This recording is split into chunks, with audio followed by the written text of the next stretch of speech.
Personne dans cette famille ne parlait de cette Peugeot 504 coupé depuis que le grand-père était mort, discrédité. On disait qu'il avait ruiné son propre nom avec cette voiture. Lorsque Juliette ouvrit le hangar et posa la main sur le capot, sa grand-mère fut claire. N'y touche pas. Mais il y avait quelque chose là qui ne collait pas, et ce qu'elle perçut en silence menacerait des décennies de honte. Mon ami, laisse-moi te poser une question sincère.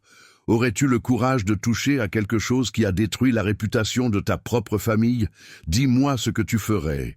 Écoutez, mes chers amis, il y a des histoires que l'on porte en soi sans même connaître vraiment leur poids. Et celle-ci est de celle qui remue le cœur de quiconque a eu un grand-père mécanicien, un rêve brisé ou une Peugeot 504, coupé jaune cachée au fond d'un hangar poussiéreux attendant justice. Juliette Mercier venait d'avoir 28 ans lorsqu'elle posa de nouveau le pied sur la terre rouge de Clermont-Ferrand, après une décennie passée à s'échiner dans les concessions de la capitale, Paris. Et vous devez comprendre une chose, elle n'est pas revenue parce qu'elle le voulait, elle n'est pas revenue parce que sa grand-mère Colette avait appelé au milieu de la nuit, disant qu'elle était fatiguée, que la solitude pesait trop, que cette grande maison avec 3 chambres vides et un hangar à outils que personne n'avait ouvert depuis 15 ans, lui pompait la vie comme un vampire silencieux. Et Juliette, qui avait le cœur tendre quand il s'agissait de famille, a laissé son appartement loué à Saint-Étienne, a entassé ses outils professionnels dans un Renault Trafic de 2010 avec 240 000 km au compteur et est rentrée chez elle. Le premier week-end fut l'un de ceux de grand nettoyage. Vous savez comment c'est? Balayer la poussière rouge qui colle à tout, laver les rideaux, jeter les vieilles revues. Et ce fut justement le samedi après-midi, alors que le soleil de novembre frappait fort dans cette région où la chaleur semble faire fondre même l'asphalte, que Juliette ouvrit la porte grinçante du hangar à outils qui se trouvait au fond du terrain. Une cabane en tôle ondulée avec une odeur de vieille graisse et de métal oxydé. La lumière pénétra en faisceau jaunâtre à travers la poussière en suspension dans l'air. Et c'est alors qu'elle aperçut cette silhouette recouverte d'une épaisse bâche grise dans le coin le plus sombre du hangar, entourée de caisses empilées de pièces agricoles rouillées qui semblaient les gardiennes d'un secret que personne n'osait déterrer. Son cœur battit différemment. Vous savez, quand vous sentez que vous êtes sur le point de trouver quelque chose d'important, Juliette tira la bâche avec précaution, et ce qui apparut en dessous lui coupa le souffle. Une Peugeot 504 coupée, 1976. Peinture jaune, or décolorée par le temps, mais encore reconnaissable, avec ses lignes carrées et élégantes qui faisaient de cette voiture l'une des plus belles que l'industrie française ait jamais produites. Les pneus étaient à plat, le capot couvert d'une couche de terre rouge, violacée collée comme une seconde peau. Et quand elle passa la main sur la carrosserie, elle sentit la texture rugueuse de la poussière accumulée pendant 15 ans. Cette poussière qui raconte des histoires d'abandon et d'oubli. Mais ce n'était pas n'importe quel Peugeot 504 coupé, non, monsieur. C'était la Peugeot 504 coupé, la voiture de son grand-père, Sébastien Mercier. Juliette n'avait que 13 ans lorsque son grand-père mourut en 1998, mais elle se souvenait parfaitement du vieux Sébastien, un homme aux grandes mains calleuses qui sentait l'huile VD40 et avait toujours un outil Facom coincé dans la poche de sa chemise à carreaux. Il tenait un atelier respecté à Clermont-Ferrand, spécialisé dans la préparation de moteurs pour les courses d'accélération. Et pendant les années 80 et 90, son nom était synonyme de puissance fiable. Sébastien Mercier préparait votre moteur et vous alliez sur la piste avec la certitude que vous alliez voler, jusqu'au jour où tout s'écroula. Sa grand-mère Colette ne parlait jamais de cela clairement. Elle détournait toujours le regard quand quelqu'un mentionnait la 504 coupée ou cette fameuse course d'Aronne. Mais Juliette avait entendu des bribes de l'histoire au fil des ans, rassemblant des fragments comme on assemble un puzzle douloureux. En 1997, Sébastien avait préparé cette Peugeot 504 coupé jaune de ses propres mains, un projet personnel qu'il disait être l'œuvre de sa vie. un 6 cylindres en ligne, capable de rivaliser avec n'importe quel V8 américain en course d'accélération sur un quart de mile. Il avait investi de l'argent qu'il n'avait pas, importé des pièces des États-Unis, passé des nuits blanches à ajuster chaque détail de ce moteur, comme s'il sculptait une œuvre d'art en fer et en aluminium. Et puis vint la course amateur à Aron, sur une piste improvisée près d'une usine de traitement. Sébastien était confiant, même radieux. Il plaça la 504 coupé sur la ligne de départ, appuya sur l'accélérateur pour chauffer le moteur, attendit le signal vert et 18 secondes plus tard, au milieu de la ligne droite, le moteur explosa avec un fracas qui fit tout le monde sur la piste se baisser, pensant à une bombe. Fumée noire, huile répandue sur l'asphalte, pièces de métal volant dans tous les sens. La 504 coupé s'arrêta au milieu de la piste avec le capot tordu et le moteur complètement détruit. La nouvelle se répandit dans la région comme un feu dans un champ de blé sec. Sébastien Mercier ne sait plus préparer de moteur. Le vieux a perdu la main. C'était du pur amateurisme. Un moteur qui explose. Comme ça, c'est un manque de connaissances. Les clients de l'atelier commencèrent à partir un par un, emmenant leurs projets chez d'autres préparateurs. Et en moins de 6 mois, Sébastien ferma les portes de son atelier, rangea ses outils et ne toucha plus jamais un moteur. Il mourut 1 an plus tard. On dit de chagrin, portant la honte de ce moteur explosé, comme une croix trop lourde à porter seule. La famille n'en parla plus jamais. La 504 coupé fut recouverte de la bâche et oubliée dans le hangar, devenant un fantôme jaune que personne n'osait affronter. Sa grand-mère Colette avait même dit à plusieurs reprises qu'elle préférait vendre tout le terrain, hangar compris, plutôt que de devoir regarder cette machine qui avait détruit l'honneur de son mari. Mais Juliette, là, debout devant cette 504 coupé jaune couverte de poussière et de silence, ressentit quelque chose de différent. Elle n'était plus la fillette de 13 ans qui avait pleuré à l'enterrement de son grand-père. Elle était une spécialiste en diagnostic de panne mécanique, diplômée de Bosch, avec 10 ans d'expérience chez des concessionnaires Ford France et PSA. Et elle savait une chose que très peu de gens dans ce pays savent, les moteurs n'explosent pas sans une raison physique identifiable. Il y a toujours une cause, toujours une explication technique, et s'il y a une explication technique, il y a moyen de prouver ce qui s'est réellement passé. Juliette ouvrit le capot de la 504 coupé avec précaution, et ce qu'elle vit à l'intérieur confirma ce qu'elle soupçonnait déjà. Ce n'était pas un moteur ordinaire. Même détruit, couvert de rouille et avec le bloc visiblement fissuré, on pouvait voir la qualité de la préparation. Arbre à cames Eskenderian chromé, piston forgé avec les marques JE encore visibles, bielle usinée en alliage d'acier, carburateur double corps Weber avec des cornets d'admission polis comme un miroir.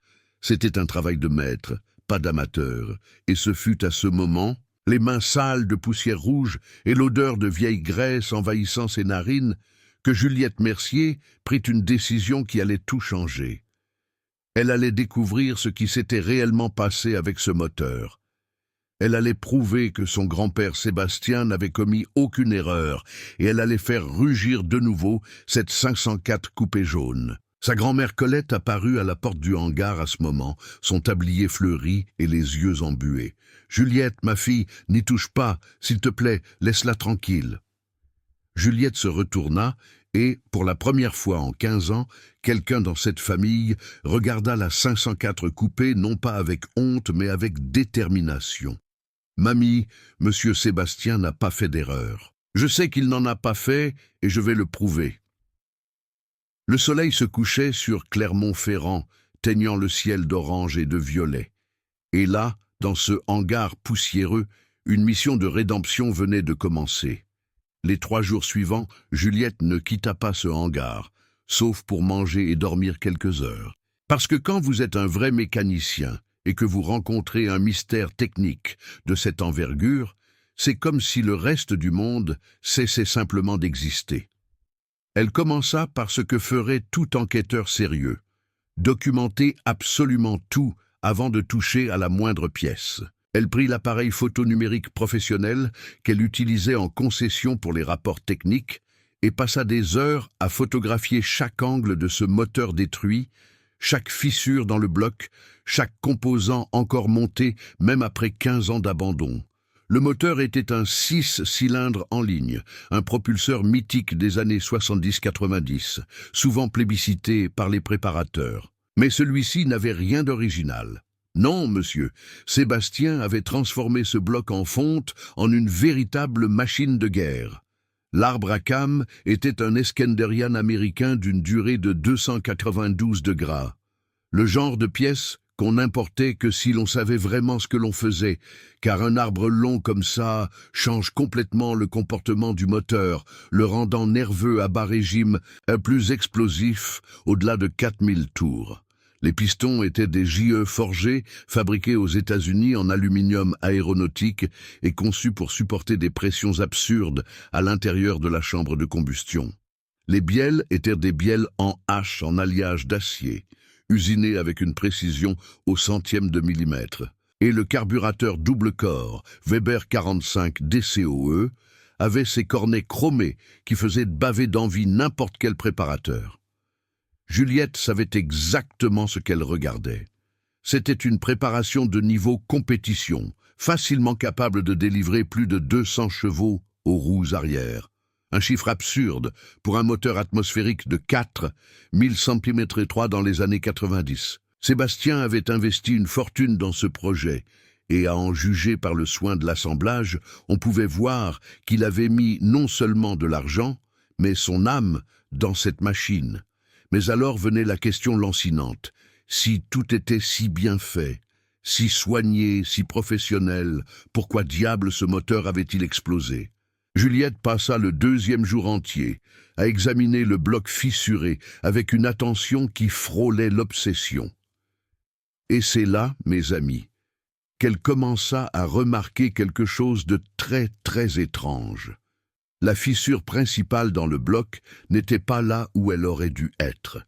Laissez-moi vous expliquer cela correctement pour que vous compreniez. Quand un moteur explose à cause de préallumage ou de détonation, c'est-à-dire quand le mélange air-carburant détonne prématurément à l'intérieur du cylindre, les dommages se produisent principalement dans la région des cylindres, près des sièges de soupape et au sommet des pistons.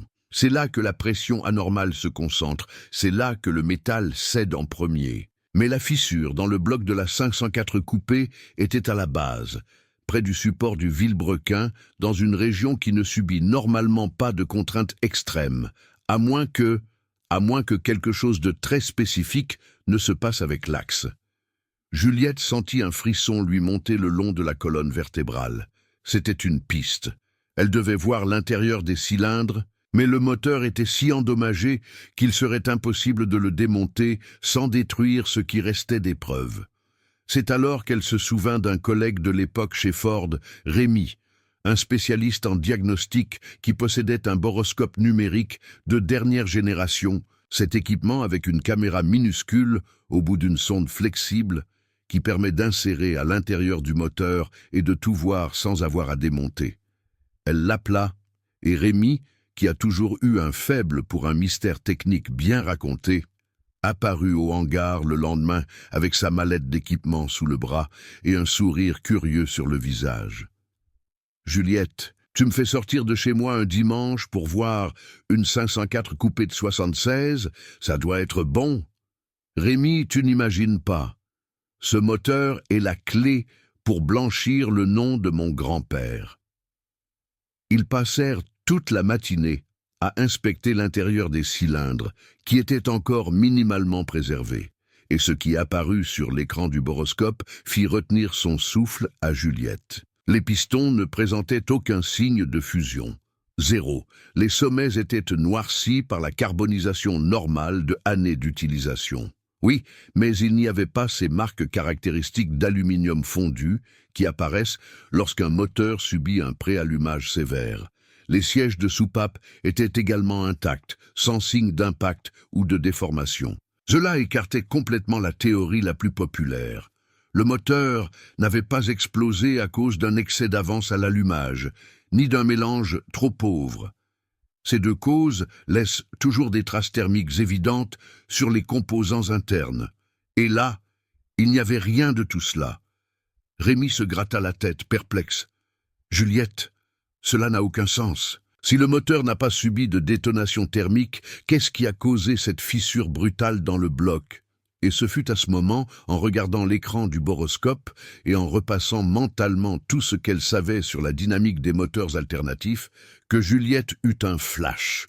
Elle se leva d'un bond et se dirigea directement vers l'avant du moteur, où était encore installé, et couvert de vieille graisse et de poussière, l'ensemble du vilebrequin. « Rémi, aide-moi ici, je dois voir quelque chose. » Ils nettoyèrent l'extrémité avant du vilebrequin avec un chiffon imbibé de kérosène, et lorsque la vieille graisse disparut, elle révéla un composant que Juliette n'avait vu que sur des photographies techniques.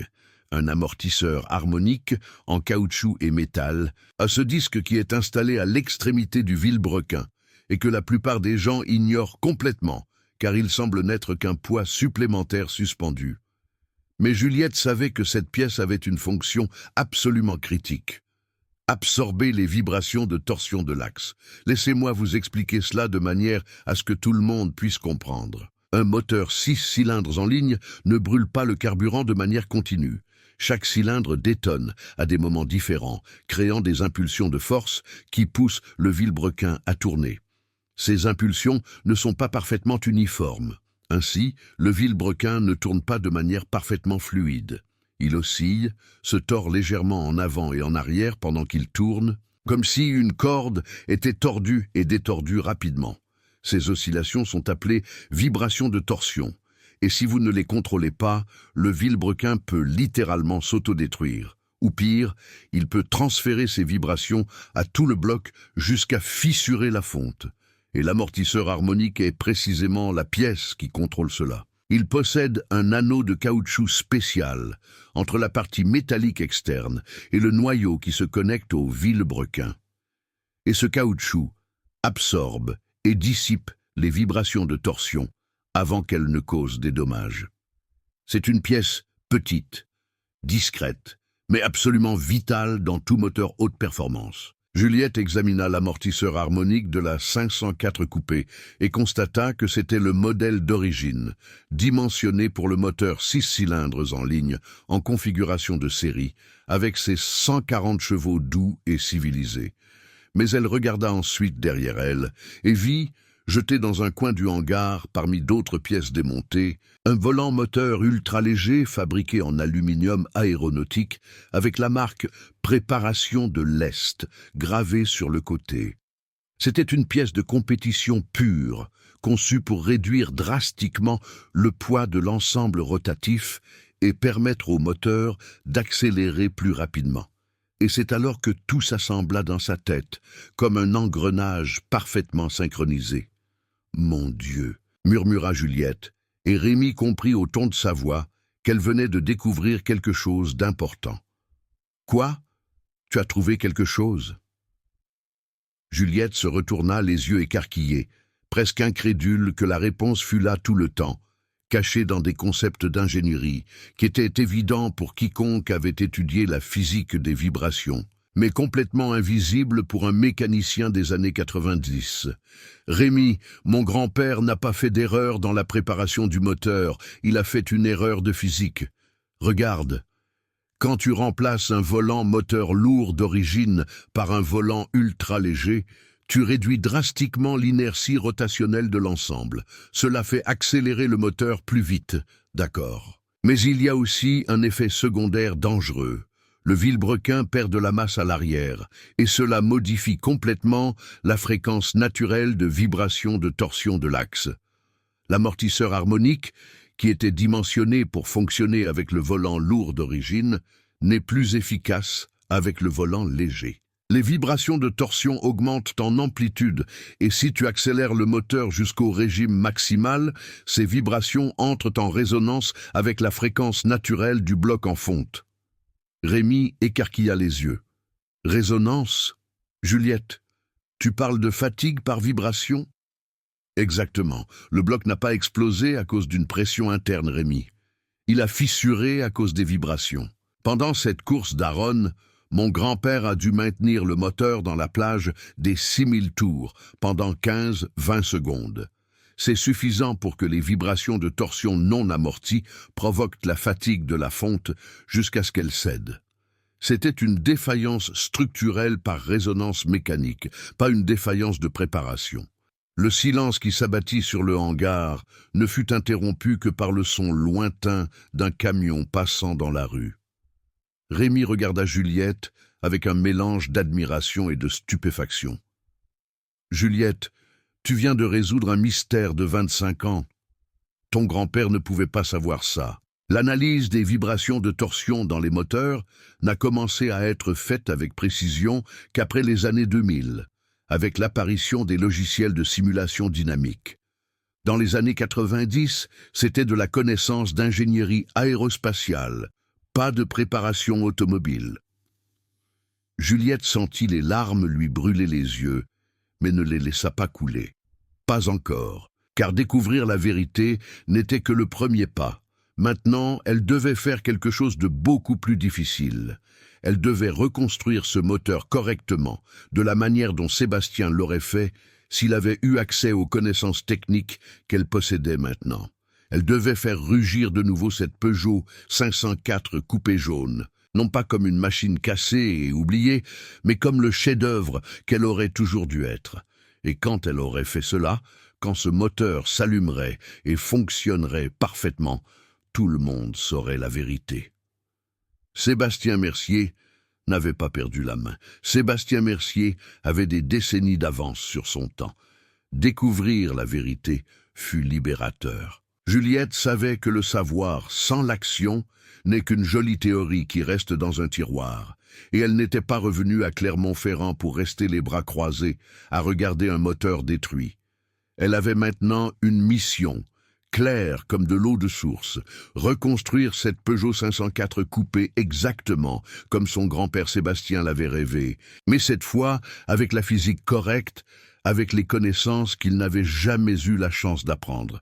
Et croyez-moi, mes amis, cela ne serait ni bon marché ni rapide, car un moteur haute performance ne se construit pas avec des pièces de ferraille et de la bonne volonté. Cela se fait avec précision, investissement et beaucoup de patience. Le premier défi était le bloc. Celui-ci était fissuré d'une manière qu'aucune soudure ni magie ne pourrait réparer. Alors, Juliette devait trouver un autre bloc 6 cylindres en ligne, en état d'être reconstruit. Elle passa 2 semaines à appeler les ferrailleurs, les démolitions de camions et les vieux ateliers dispersés dans la campagne auvergnate, jusqu'à ce qu'un contact à Lyon lui dise qu'il avait un bloc vierge, stocké depuis les années 80, encore avec la peinture verte d'origine PSA, sans aucune rectification antérieure. C'était une rareté, une pièce précieuse, et le prix le reflétait. 3 500 € que Juliette paya sans hésiter, utilisant une partie considérable des économies qu'elle avait ramenées de Paris. Le bloc arriva un jeudi après-midi, emballé dans du papier bulle et ficelé. Et lorsque Juliette le déballa dans le hangar, elle passa la main sur la surface froide de la fonte avec une révérence presque religieuse. Ce morceau de métal serait le cœur du projet, la base sur laquelle tout serait construit. Elle transporta le bloc jusqu'à l'établi central du hangar, l'installa sur un support rotatif que son grand-père Sébastien avait construit des décennies auparavant, et commença à effectuer les mesures préliminaires avec un micromètre intérieur de haute précision, vérifiant le diamètre de chaque cylindre, la circularité, l'usure dans la région des segments. Les chiffres étaient bons, mais pas parfaits. Le bloc aurait besoin d'une rectification avec un surfaçage. Ce processus où l'on usine l'intérieur des cylindres pour enlever les imperfections microscopiques et augmenter légèrement le diamètre, permettant l'installation de nouveaux pistons avec un ajustement parfait. Juliette ne connaissait qu'un seul endroit dans la région où ce travail serait fait avec le niveau de perfection qu'elle exigeait, la rectification technique, précision à Blois, dirigé par un monsieur d'origine japonaise nommé Tanaka, qui avait appris le métier en travaillant chez Toyota dans les années 70 et avait des standards de qualité presque obsessionnels. Elle emballa le bloc avec soin, le plaça dans le Renault Trafic et conduisit les 2 heures jusqu'à Blois un vendredi matin, le soleil se levant orange sur les champs qui s'étendaient à perte de vue. Monsieur Tanaka reçut le bloc comme s'il recevait un patient sur la table d'opération, le faisant tourner lentement, passant les doigts sur les surfaces, regardant à travers une loupe les marques microscopiques laissées par le temps et l'usage. Mademoiselle Mercier, c'est un bloc noble, en fonte de première qualité. Je vais l'usiner avec 0,50 mm de surfaçage. Et quand j'aurai terminé, les cylindres auront une circularité parfaite avec une tolérance de 5 micromètres. Mais cela prendra 10 jours. Ces 10 jours, Juliette les utilisa pour chercher les autres pièces essentielles du puzzle. Les pistons forgés. Jeu d'origine du grand-père était détruit. Elle commanda donc un nouveau jeu directement auprès de l'importateur à Paris, spécifiant le même taux de compression de 10 pour 1 que Sébastien avait utilisé. Les bielles en H en alliage d'acier furent envoyées à une entreprise spécialisée en équilibrage dynamique où chacune fut pesée sur des balances de précision et ajustée pour qu'elles aient toutes exactement la même masse, avec une tolérance de 2 grammes. L'arbre à cames Eskanderian était parfait, toujours chromé et sans signe d'usure sur les cames. Juliette fit simplement faire un nettoyage ultrasonique pour éliminer les résidus carbonisés de 15 ans d'inactivité. Mais la pièce la plus importante, la pièce qui ferait toute la différence entre le succès et la répétition du désastre, était l'amortisseur harmonique. Juliette savait exactement ce dont elle avait besoin. Un amortisseur visqueux, réglable fabriqué aux États-Unis, qui, au lieu d'utiliser du caoutchouc pour absorber les vibrations de torsion, utilisait un système de chambre rempli de silicone visqueux qui dissipait les vibrations dans toutes les plages de régime, 2000 à 7000 tours par minute. C'était une technologie chère et sophistiquée, et Juliette dépensa près de 2000 € pour importer la pièce via un transitaire spécialisé en composants automobiles. Lorsque le colis arriva par la poste, 3 semaines plus tard, elle l'ouvrit les mains tremblantes, éteint ce disque en aluminium usiné et en acier inoxydable, comme s'il s'agissait d'un bijou rare. Le remontage commença début janvier, avec la chaleur typique de la campagne auvergnate, faisant claquer le zinc du toit et transformant le hangar en un sauna improvisé. Juliette installa un poste de travail propre, couvrit l'établi d'un linge blanc stérilisé, organisa tous les outils Facom et Beta qu'elle avait ramenés de Paris par ordre d'utilisation et commença le processus méticuleux de reconstruction de ce moteur de la manière qu'il méritait d'être construit. Vint d'abord l'installation des coussinets de bielle et des coussinets principaux du vilebrequin. Juliette nettoya chaque logement avec une brosse en laiton et un spray dégraissant, sécha tout à l'air comprimé filtré et installa les nouveaux coussinets, appliquant le couple exact spécifié par le manuel d'ingénierie PSA, 110 Nm pour les vis des paliers principaux, appliqués en 3 étapes progressives pour assurer un serrage uniforme. Ensuite, avant d'installer le vilebrequin, elle utilisa le plastigauge, ce fil de plastique spécial que l'on place entre le coussinet et l'axe. On serre, on retire et on mesure l'épaisseur pour déterminer le jeu exact. Les chiffres étaient parfaits, 28 millièmes de millimètre en moyenne, dans la plage idéale de 25 à 35 millièmes, spécifiée pour les moteurs à haut régime. Le vilebrequin s'inséra dans le bloc avec une douceur satisfaisante, et tournant librement et sans aucun point de résistance anormale.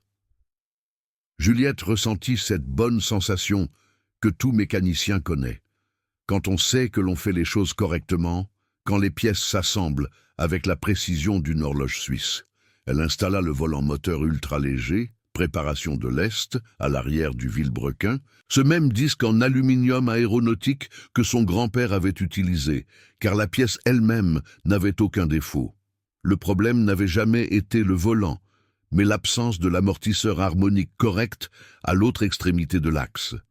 Et c'est alors que Juliette installa la pièce qui allait tout changer, l'amortisseur visqueux réglable.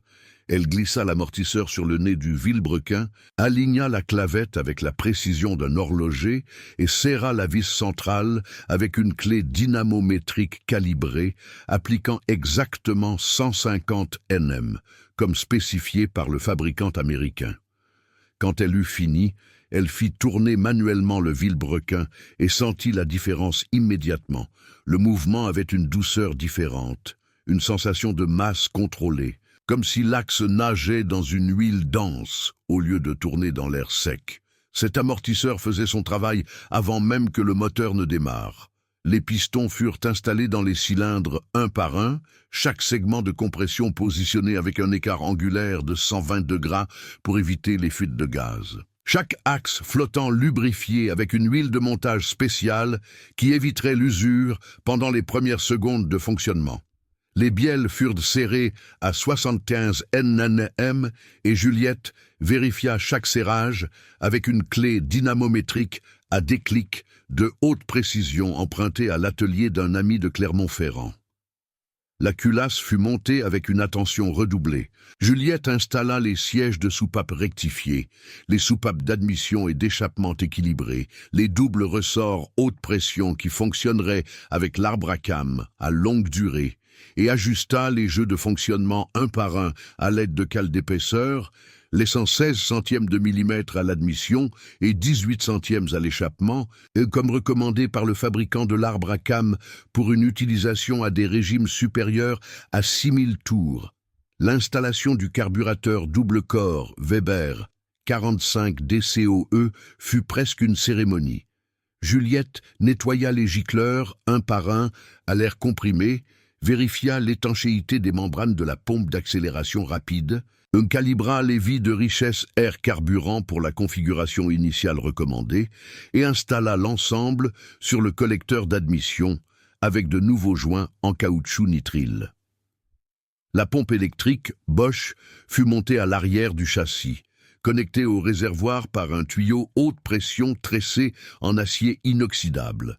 3 semaines après le début du montage, un samedi après-midi, sous un ciel clair et une température atteignant 35 degrés, le moteur était prêt. Juliette recula d'un pas et contempla cette œuvre d'ingénierie assemblée sur l'établi du hangar. Le bloc vert PSA étincelant, les caches culbuteurs chromés, le carburateur double corps poli comme un miroir, le collecteur d'échappement en acier inoxydable avec les tubes parfaitement alignés. C'était de l'art mécanique pur, mais le moteur devait retourner à l'intérieur de la 504 coupée. Avec l'aide de 2 voisins qui travaillaient dans un atelier de camion et un cric hydraulique de 3 tonnes, Juliette souleva le moteur à la bonne hauteur et le guida dans le compartiment avant de la Peugeot 504 coupée jaune, emboîtant les supports en caoutchouc dans les supports du châssis, et avec la précision d'un artisan assemblant la dernière pièce d'un meuble. Les connexions électriques furent refaites avec de nouveaux fils de section 12, les durites du système de refroidissement, remplacés par du silicone haute température, et le système d'échappement connecté au collecteur avec des colliers de serrage en acier inoxydable. Le moment de vérité était arrivé. Juliette remplit le radiateur d'eau déminéralisée mélangée à un additif anti-rouille. Elle compléta le carter avec de l'huile Elf Evolution, une synthétique 15W50. Elle connecta la nouvelle batterie de 60 AR qu'elle avait achetée la semaine précédente et pompa le carburant dans le carburateur, utilisant le levier manuel de la pompe électrique jusqu'à sentir la résistance, indiquant que les cuves étaient pleines. Sa grand-mère Colette apparut à la porte du hangar à ce moment, s'essuyant les mains sur son tablier fleuri, les yeux encore gonflés d'avoir tant pleuré ces derniers jours. Juliette lui avait parlé de sa découverte, des vibrations de torsion, de l'amortisseur harmonique. Mais sa grand-mère portait toujours en elle cette vieille douleur de 25 ans, ce sentiment que la 504 coupée jaune était un symbole de défaite, non de victoire. « Juliette, ma fille, tu es sûre de ça? Et si ça arrive encore ?» Juliette regarda sa grand-mère avec une assurance qui ne venait pas d'une arrogance, mais d'une connaissance technique solide. De ces heures passées à étudier l'ingénierie mécanique, à analyser les pannes, à comprendre la physique derrière chaque composant. Mamie, ça n'arrivera plus, je te le promets. Grand-père ne s'est pas trompé. Il n'avait juste pas les outils d'analyse que j'ai aujourd'hui. Mais maintenant, c'est bon, c'est parfait. Juliette s'assit sur le siège conducteur de la 504 coupé, ajusta sa position, sentit le cuir craqueler par le temps sous ses mains, appuya sur l'embrayage et tourna la clé de contact en position de démarrage. Le démarreur commença à faire tourner le vilebrequin avec ce bruit caractéristique d'un démarreur électrique en action, puis après 3 secondes de lancement, les 6 cylindres en ligne s'éveillèrent. Le grondement qui emplit le hangar n'était pas un rugissement agressif, mais un son grave, régulier, profond. Cette musicalité unique que seul un moteur 6 cylindres en ligne bien équilibré peut produire. Le sol en béton vibra légèrement sous ses pieds et l'air devint instantanément chargé de l'odeur de carburant brûlé et d'huile neuve qui chauffait. Juliette maintint l'accélérateur stable à 1000 tours, écoutant attentivement chaque battement de soupape, chaque impulsion d'admission, chaque note de la symphonie mécanique qui résonnait contre les parois de zinc. Il n'y avait pas de claquement, pas de sifflement, pas de vibration anormale, juste le son pur du fer, de l'aluminium et de l'acier travaillant en parfaite harmonie. Juliette maintint le moteur au ralenti pendant 10 minutes complètes, vérifiant la température du liquide de refroidissement, observant la pression d'huile sur le manomètre installé au tableau de bord, sentant avec la paume de sa main les vibrations du bloc à travers la carrosserie. Tout était exactement comme il fallait. Le moteur était vivant, sain, parfait. Lorsqu'elle coupa enfin le contact et que le moteur s'éteignit avec un doux soupir, le silence qui s'installa dans le hangar fut brisé par un son que Juliette n'avait pas entendu depuis longtemps. Sa grand-mère Colette qui pleurait, mais cette fois non pas de tristesse, mais de soulagement, de gratitude, de justice enfin rendue. Il avait raison, Juliette. Mon Sébastien avait raison depuis le début. Juliette descendit de la 504 coupée et serra fort sa grand-mère dans ses bras, sentant l'odeur de savon de noix de coco et de gâteau maison qui l'accompagnait toujours. Et là, dans ce hangar où un rêve était mort 25 ans plus tôt, un nouveau rêve ne faisait que commencer, car la 504 coupée jaune n'était plus un fantôme. C'était une machine, prête à prouver au monde que Sébastien Mercier n'avait jamais perdu la main. Voir le moteur fonctionner parfaitement dans le hangar était une victoire. Oui, mais Juliette savait que cela ne suffirait pas pour véritablement blanchir le nom de son grand-père Sébastien. Car dans le monde, des voitures de performance, des courses d'accélération, des garages de la campagne auvergnate, on ne prouve rien avec une voiture à l'arrêt dans un garage. On le prouve sur la piste, avec des témoins, un chronomètre qui tourne, l'asphalte chaud sous les pneus et l'adrénaline qui coule dans les veines. Et il n'y avait qu'un seul endroit où cette preuve devait avoir lieu, la même piste d'Aronne où tout s'était effondré en 1997. Juliette passa la semaine suivante à préparer la 504 coupée pour la course. Elle remplaça les pneus vieux et craquelés par un nouveau jeu de Michelin Pilot Sport. Elle calibra la suspension avant et arrière pour niveler la voiture, remplaça les plaquettes de frein qui étaient cristallisées par le temps et effectua 3 essais nocturnes sur une route secondaire déserte près de Clermont-Ferrand, accélérant progressivement jusqu'à 6000 tours, écoutant avec une attention absolue tout signe de vibration anormale ou de comportement étrange. Le moteur répondait comme une horloge suisse, linéaire, prévisible, puissant. Chaque montée en régime était accompagnée de ce grondement grave et croissant qui faisait battre le cœur à l'unisson. Et lorsqu'elle relâchait l'accélérateur, la décélération était douce, sans à-coups, sans bruit métallique. C'était parfait. La nouvelle que la petite fille de Sébastien Mercier allait courir sur la piste d'Aronne se répandit dans la communauté automobile de la région comme le vent dans un champ de blé. Les anciens clients de l'atelier, ceux qui avaient abandonné Sébastien après le désastre de 1997, commencèrent à commenter entre eux dans les bars, les garages, les rassemblements de voitures anciennes qui avaient lieu tous les dimanches sur la place centrale de Clermont-Ferrand. Certains disaient que c'était de la folie, que la jeune femme allait répéter l'erreur de son grand-père et faire exploser le moteur à nouveau. D'autres, les plus généreux, disaient que c'était beau de voir quelqu'un tenter de sauver la mémoire d'un être cher, même si c'était une cause perdue. Mais il y avait un petit groupe, formé par les mécaniciens les plus âgés, ceux qui avaient travaillé avec Sébastien pendant les années dorées de l'atelier, qui défendaient le vieil homme bec et ongles, disant qu'il n'avait jamais cru à l'histoire d'incompétence, que Sébastien était trop méticuleux pour commettre une erreur grossière.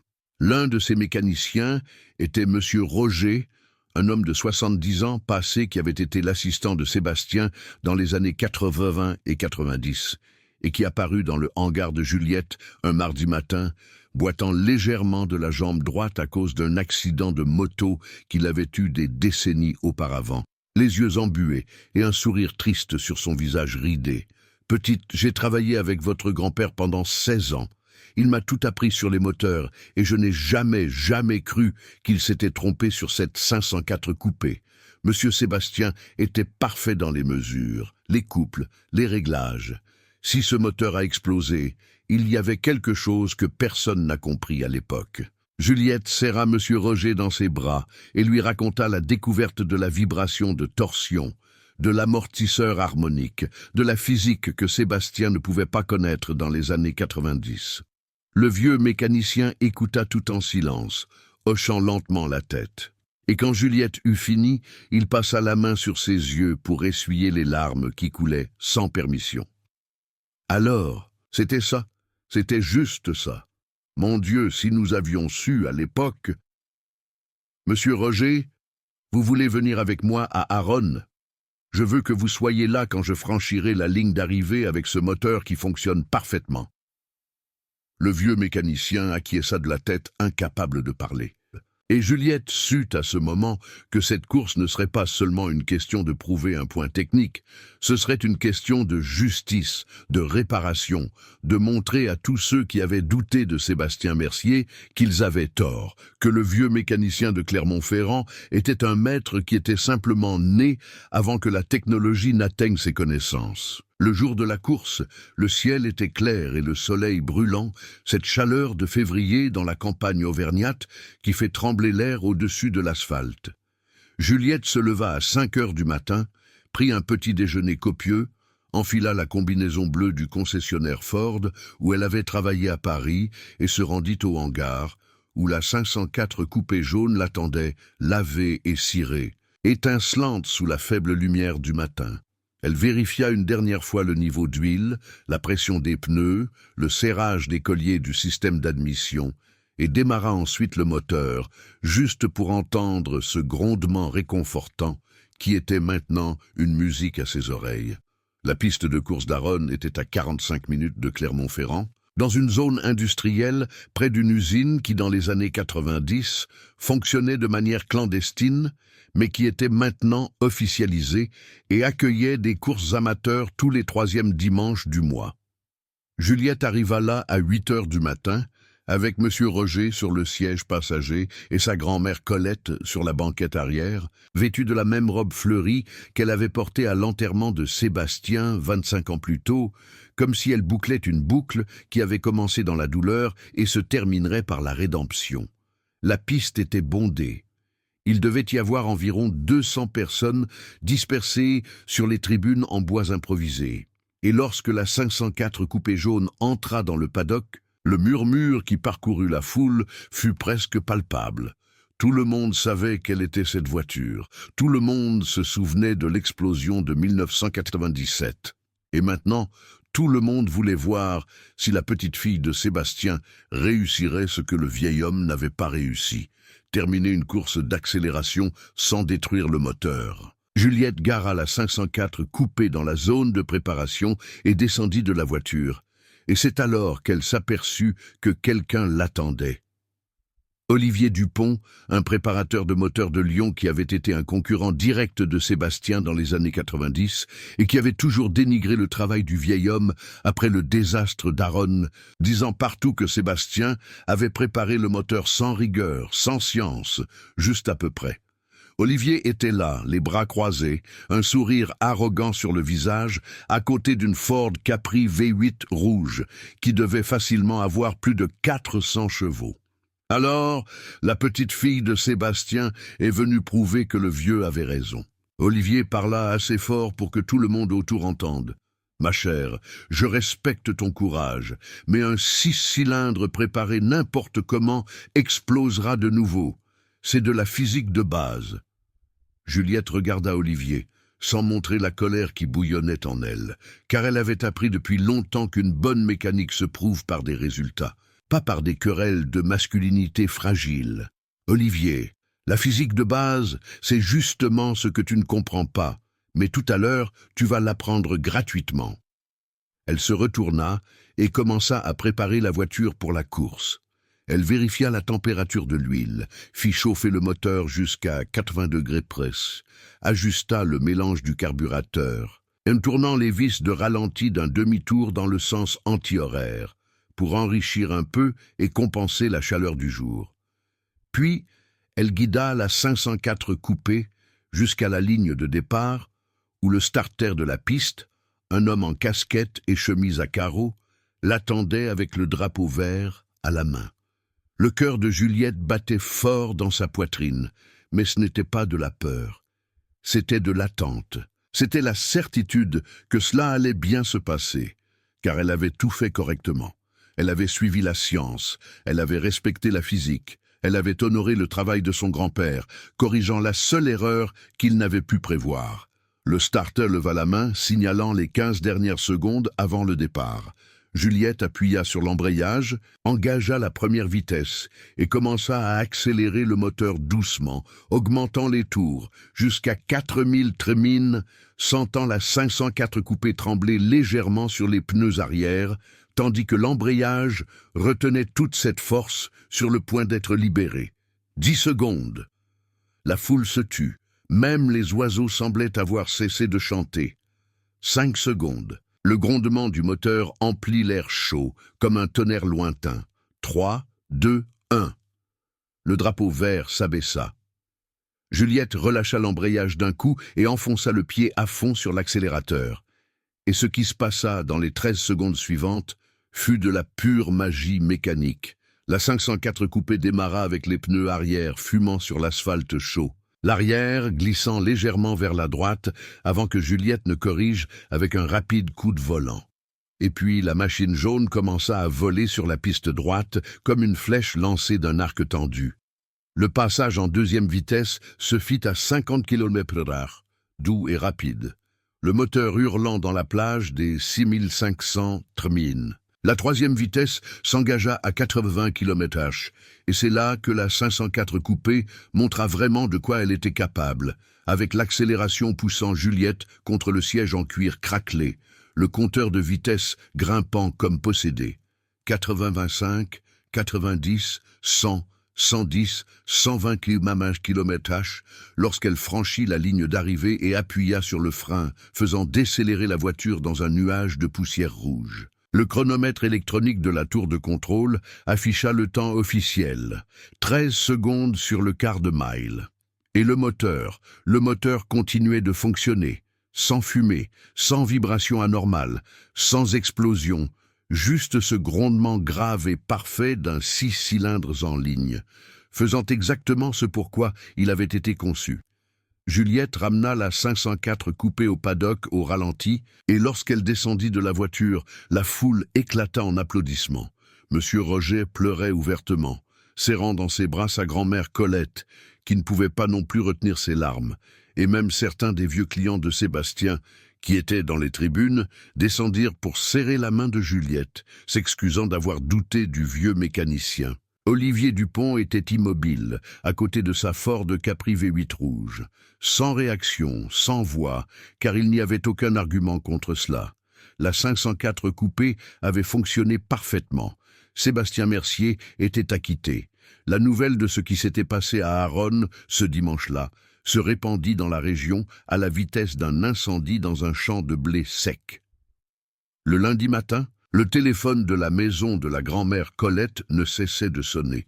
C'étaient des journalistes de blogs automobiles, des reporters de magazines spécialisés, des curieux voulant des détails et, surtout, les anciens clients de Sébastien, ceux qui avaient disparu après 1997, appelant un par un pour s'excuser, pour dire qu'ils avaient toujours su que le vieil homme était compétent. Des mensonges réconfortants que Juliette écoutait avec patience, mais sans illusion. Elle savait que la mémoire des gens est sélective, que tout le monde aime être du côté des vainqueurs lorsque la victoire est déjà garantie, mais que très peu ont le courage de soutenir quelqu'un lorsque la défaite semble inévitable. Mais il y eut un appel différent de tous les autres. C'était celui d'un jeune homme nommé Marc, 23 ans. Qui travaillait comme aide dans un atelier de camions à Aurillac et qui avait vu la vidéo de la course d'accélération que quelqu'un avait postée sur YouTube. Il parla d'une voix timide, presque embarrassée, disant qu'il rêvait d'apprendre la préparation de moteurs, mais que tous les ateliers de la région n'acceptaient que des hommes comme apprentis, et qu'il avait entendu dire que Juliette était différente, qu'elle s'y connaissait vraiment en mécanique, et que peut-être, juste peut-être, elle pourrait apprendre quelque chose à ceux qui voulaient vraiment apprendre. Juliette resta silencieuse quelques secondes après que Marc eut fini de parler, car cet appel avait touché quelque chose de profond en elle.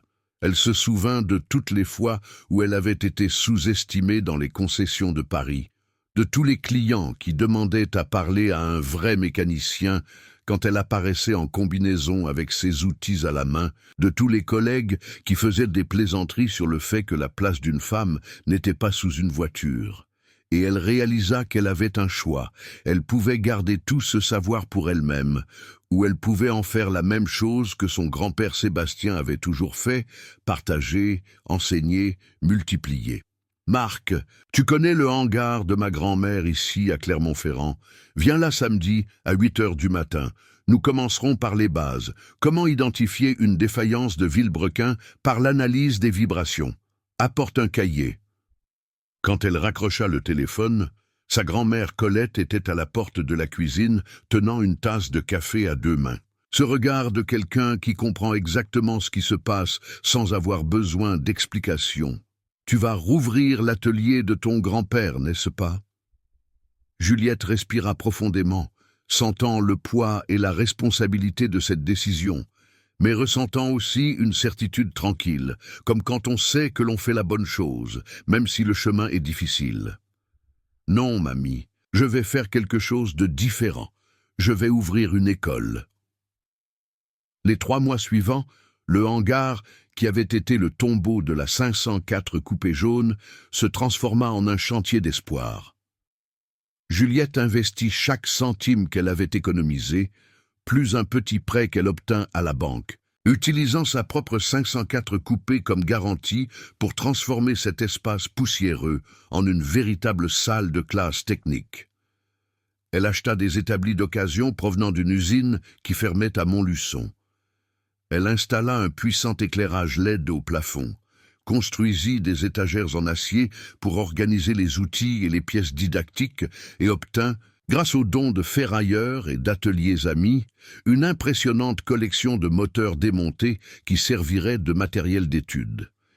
Il y avait de tout, d'un 4 cylindres PSA-TU à un V8 américain, en passant par des moteurs diesel de camion et même un moteur rotatif Mazda que personne ne savait réparer, mais qui était parfait pour enseigner les concepts de combustion. Le nom de l'école fut choisi un jeudi soir, Juliette et sa grand-mère assises sur la véranda, buvant de la limonade et regardant les étoiles briller dans le ciel pur de la campagne. Colette suggéra quelque chose de simple et direct. Centre technique Mercier. Un nom qui honorait le passé, mais pointait vers l'avenir, qui portait la mémoire du vieux mécanicien, mais aussi la promesse d'un savoir nouveau, scientifique, basé sur la physique et l'ingénierie, auquel il n'avait jamais eu accès. La première promotion ne comptait que 5 élèves, Marc, le jeune homme d'Aurillac, qui avait passé le coup de téléphone initial, deux jeunes femmes de Clermont-Ferrand qui travaillaient dans des concessions comme réceptionnistes, mais qui voulaient entrer dans la technique, un homme d'une quarantaine d'années qui avait été licencié d'une usine métallurgique et voulait se réinventer, et une adolescente de 17 ans qui venait de sortir du lycée et rêvait de travailler sur des voitures de compétition. C'étaient des personnes différentes, avec des histoires différentes, mais toutes unies par la même volonté d'apprendre vraiment, de comprendre non seulement le comment, mais aussi le pourquoi des choses. Juliette structura le cours en modules pratiques et théoriques qui alternaient au fil des semaines. Le matin, théorie, thermodynamique appliquée au moteur à combustion. Analyse des vibrations mécaniques, métallurgie de base pour comprendre la fatigue des matériaux, électronique, automobile, diagnostic des pannes à l'aide d'équipements modernes. L'après-midi, pratique, démontage et remontage de moteurs, mesure des composants avec des instruments de précision, équilibrage des ensembles rotatifs, réglage des carburateurs et des systèmes d'injection électronique. Elle ne voulait pas former de simples remplaceurs de pièces, ces personnes qui suivent un manuel sans comprendre ce qu'elles font.